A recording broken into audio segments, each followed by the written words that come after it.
Okay, so either way, with the coaching videos, um, and if you have somebody that's good and you over explain things, you actually might make it more complicated for them.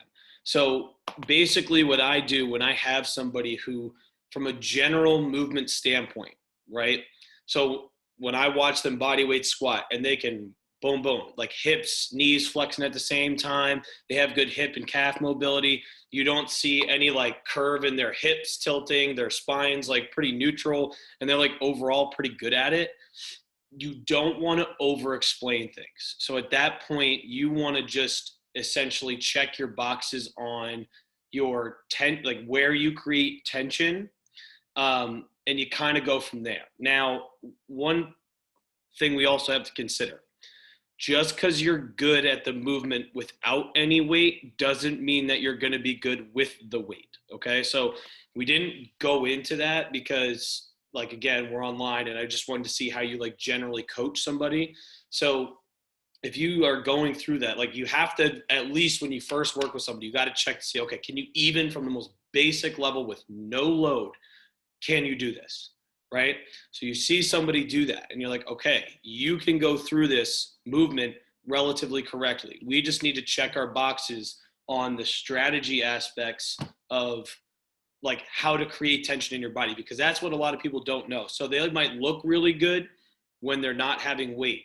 And then you say, hey, let's actually put some significant weight, not let's hold a 10-pound dumbbell, not let's do the bar, like actually trying to load them with weight that's going to cause a stress to do something.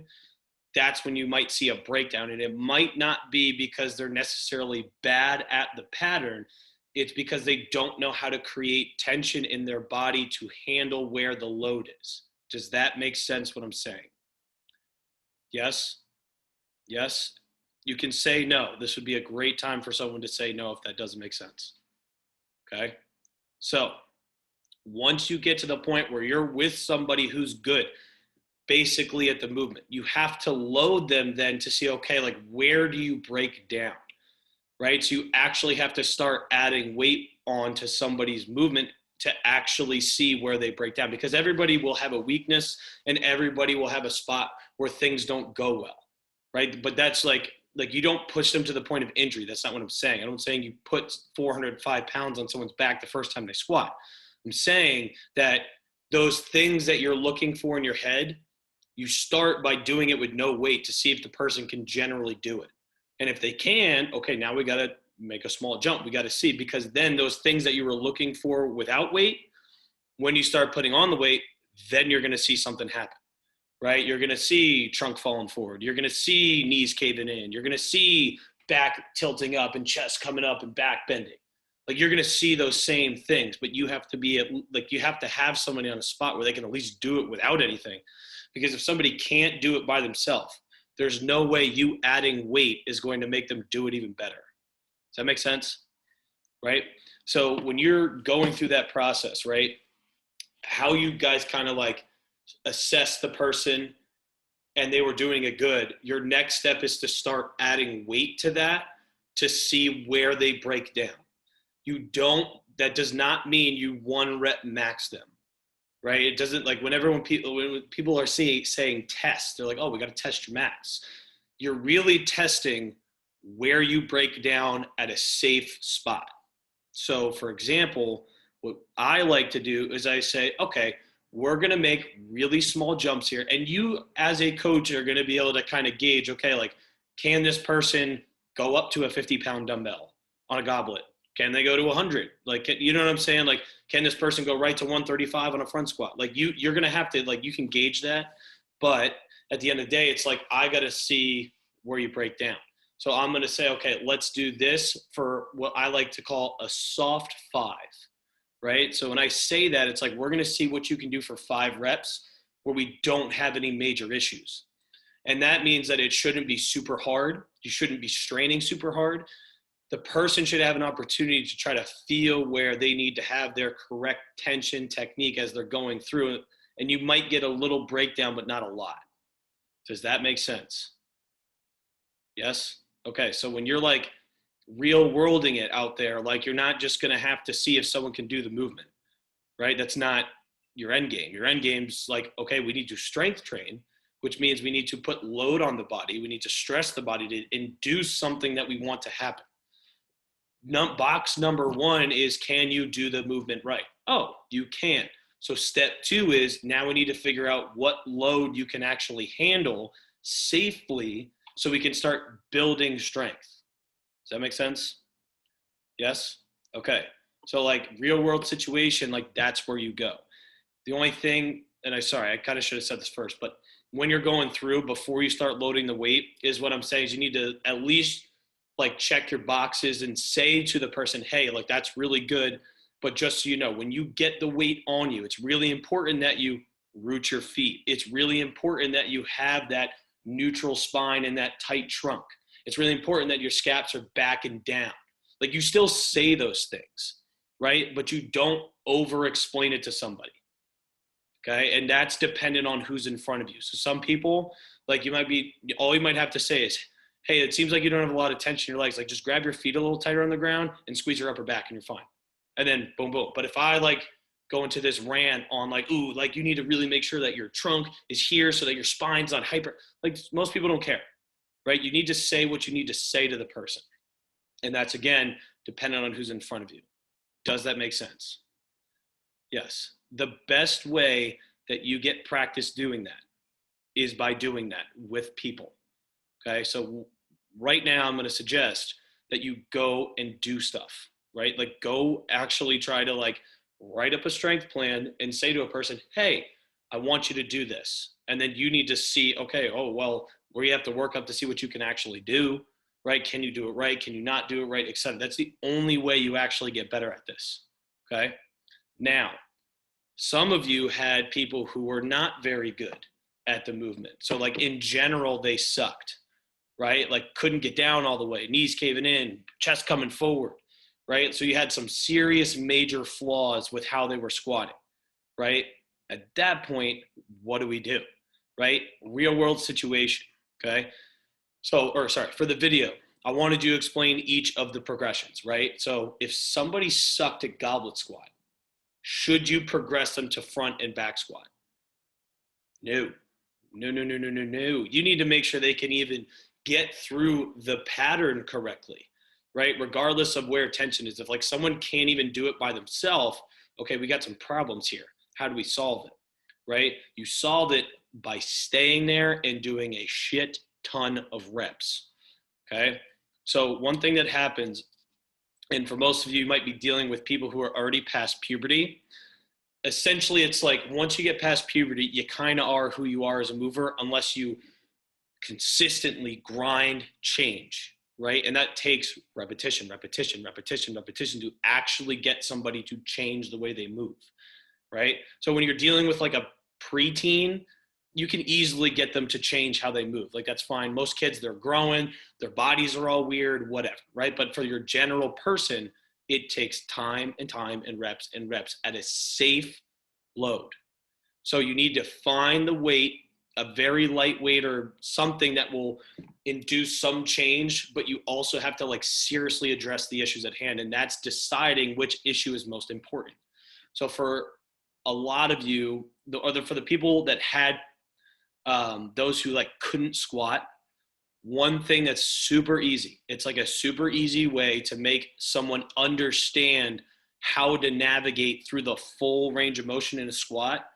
If you're finding someone that struggles or they seriously dip their chest forward or their hips are tilting, elevate their heels. I'm telling you right now, write that down. At its core, I don't even care if you understand why you're doing that. It's really a biomechanical thing. And has anybody taken kines and you learned about the difference in the levers? Yeah, you can say no. Yeah, you've heard that at least. Okay, so most of your body is a class 3 lever, right? So it's like essentially the weight is further away than where your mechanical arm is. Does that make sense? Right? We kind of know what I'm talking about, right? So when you elevate someone's heels, you put it to a class 2 where it makes it so that the mechanical arm is further away than the weight. So you're automatically helping somebody get into a better position. With their heels up, now they can achieve that range of motion while keeping their spine like this with without you explaining anything. The more you can change an environment for somebody without actually explaining something, the better off you're going to be. So I'm telling you right now, coaching wise, that is a tool. I do that with like everybody. I'm not even like anyone who sucks, just do that. And then you start checking your boxes saying like, hey, now do you kind of see what I'm saying? Your butt kind of comes back and then your knees are going to flex down. You keep your chest. Oh, now I can kind of see it. Now, some people, you'll elevate their heels and they'll only be able to go down halfway, but their hips aren't tilting. Their chest isn't dipping forward. They're like almost in that motion. They're like kind of getting the motion now, and that's all that matters. So like you let that person take as long as they need, just going halfway until they're 60% of the way, 70%, all the way down, all the way up, right? Then you add a little bit more weight to that. You get them more comfortable going through that motion. Like the movement is important. Okay. So like when you're, and this is why like strength training, when I talk strength training, it's very dependent on who you're talking about. And I need to teach you from the person who literally can't do anything. You have to be able to know that, right? Compared to the person who can do everything. Because like if I were to say like write a strength plan for hypertrophy for full body, who are you talking about? That is the number one question, right? So when you're going through and you're trying to say, and you look online and, you know, you see, oh, glute bridges are the best thing for booty building, or no, squats are the best thing, or no, bench press. It's like, okay, I get it, but who are you talking about? Your who is going to determine how you actually decide what to do, right? So it's like, if I'm looking at trying to get somebody stronger, but I don't know who the person is, I don't even know what movements are in my arsenal, right? I don't even know, okay, can you even squat, hinge, press, lunge? Can you do those? Oh, you can. Oh, you know what? We can start in a little bit more progress than this other person because you actually can do this stuff. Oh, this person cannot. This is not good. We need to get you on a program that's literally set up to get you better at moving. Do you see the difference in what I'm talking about? So like that broad question of how do I get somebody stronger starts with who it is. And that goes for anything you do and any question that you have, right? It's okay, like how do I get this athlete to perform better on the field? Well, who's the athlete? Is he 8? Is it a she? Is she 15? Is she 18? Is she 25 and at the end of her pro career, right? Is the person 45 and trying to play flag football? Which is a situation I have. Like, you know what I'm saying? So it's like you have to analyze who you're dealing with first to actually decide where to go and what to do. Okay. So that's why we're starting at literally the worst place possible, understanding how to do that so that you could go anyone from here all the way over to here. Okay. Does that make sense? Okay.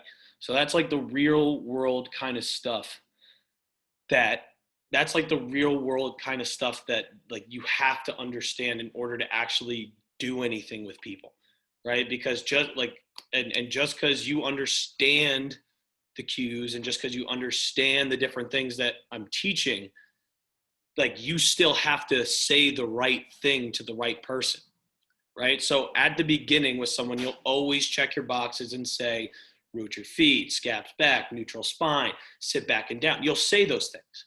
But like which one of those things is going to matter to the person in front of you to make the change that you need? Does that make sense? Yes. So it's like that's where coaching comes in. It's a lot different than just sitting here knowing the stuff. So like one thing that I would encourage you to do is go try to coach people, right? That was the best thing that ever happened to me during school was that I was actively coaching people while I was learning this background physiological stuff, right? Because like I was learning all the different energy systems and all the different programs and all this stuff. And I was actively trying things out, realizing like, dude, there's so much like more to understanding programming and like people and humans than just knowing all this broad information. So the one analogy I'll give real quick before I get into the plyo, all this stuff you're learning is just the tools in the tool shop. So if like you're a carpenter or a construction worker, if you don't know all of your tools, then you're not going to be very good anyway, right? Regardless if you know how to use them, right? So you going to school and exercise science and all this is you learning all your tools and what they do, right? But no one's really explaining, okay, like, how do I actually use this tool? When, why am I using it? Why would I use this one over this one, right? So right now you're learning all of your options, and you got to learn as many options as you can. But the only way you'll get better at actually applying it is by getting yourself into situations where you actually have to decide, okay, like, what tools am I going to use now?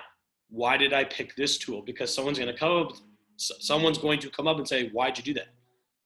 Right? I know I do that all the time, especially with interns from ESU or kids that are interested, like they show me programs, stuff. Okay, like, why?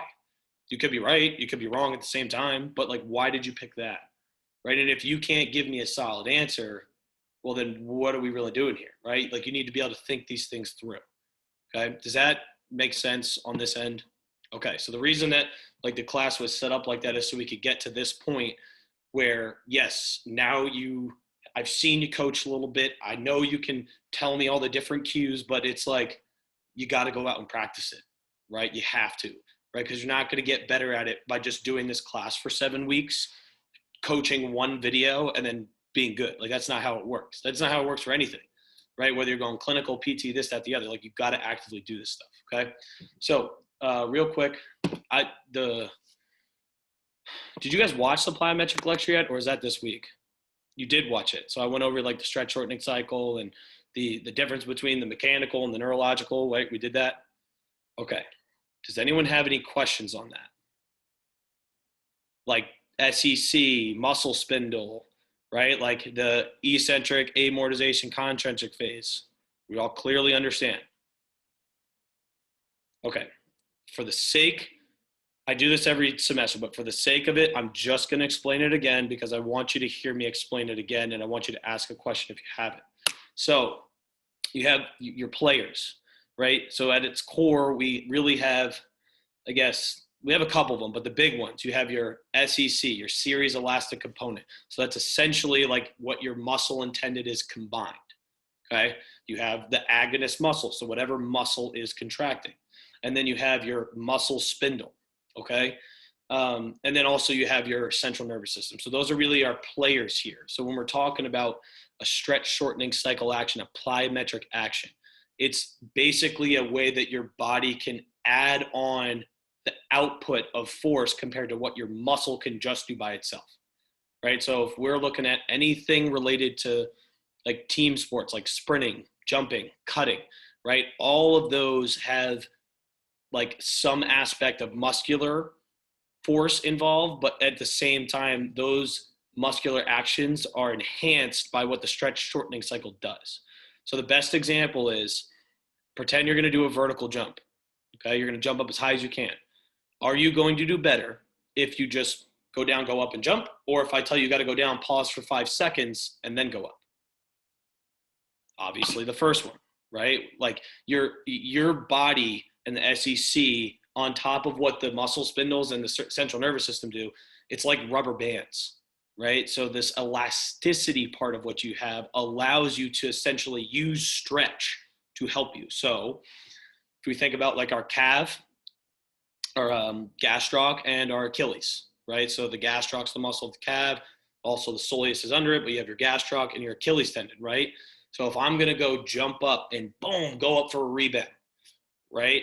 My calf muscle, my Achilles tendon are going to work together to enhance that performance of that jump, that plyometric activity, right? And it's basically by a combination of a muscular thing and a stretch tendon thing, okay? So you have your two sides, right? So in the video, I'm pretty sure I told you to make a chart, right?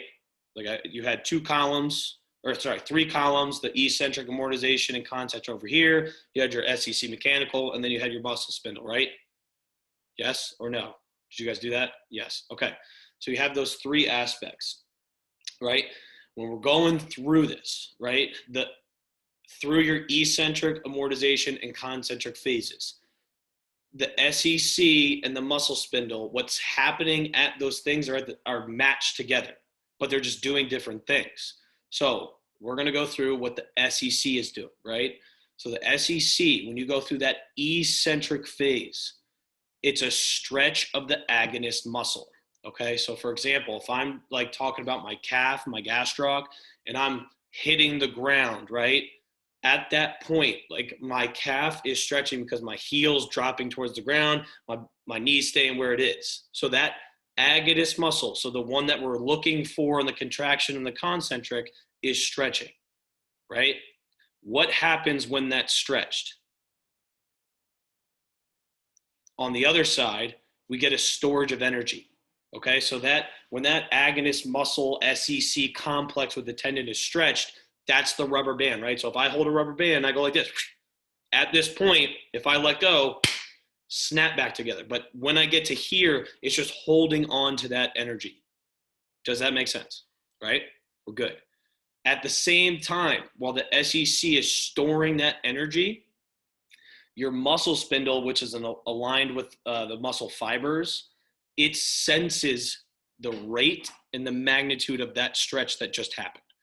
Okay, so your muscle spindle is basically there as a protective organism. It's called a proprioceptive organ, right? It's there literally to make sure that your body doesn't tear the muscle off the bone.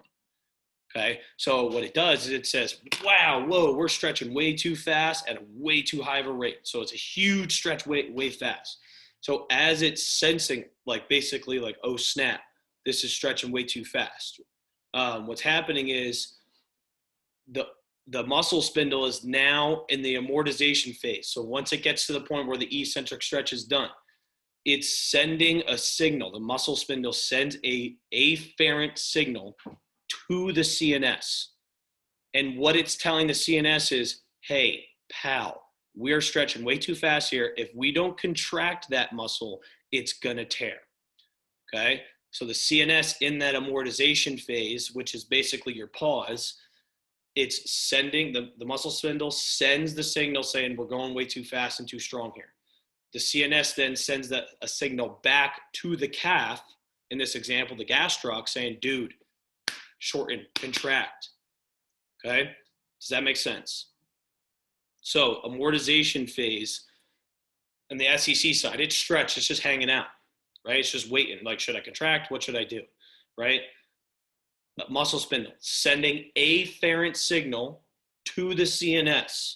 CNS is now told we need to contract the working muscle, the agonist. So it sends an efferent signal back to the muscle.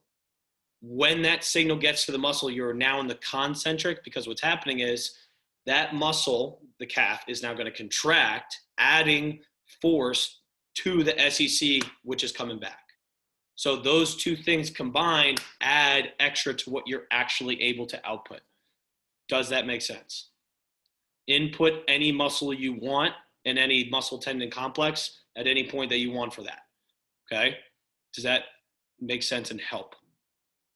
Yes? Okay. Now I'm telling you right now, the difference between that like SEC and the muscle spindle thing, that you're gonna get quizzed on that. Like 100%. You're like, I'm pretty sure it's on the quiz that's coming up this week. So for you guys that are in here, more hats off to you. You're going to have at least a little bit of better understanding. And it's like, if you write it out, like I just said, you're going to be fine, right? Like when it says explain it in that way. It's very easy. It's very helpful to do it that way, so you understand what's going on. Okay. At this point, anyone got any questions? Everyone's all good. Totally fine. Yes? Okay. So we're still going to meet next Monday. Is like the last opportunity for us to kind of talk things through, or any questions or whatnot before your final, which the final's on Friday the 12th, I think it is.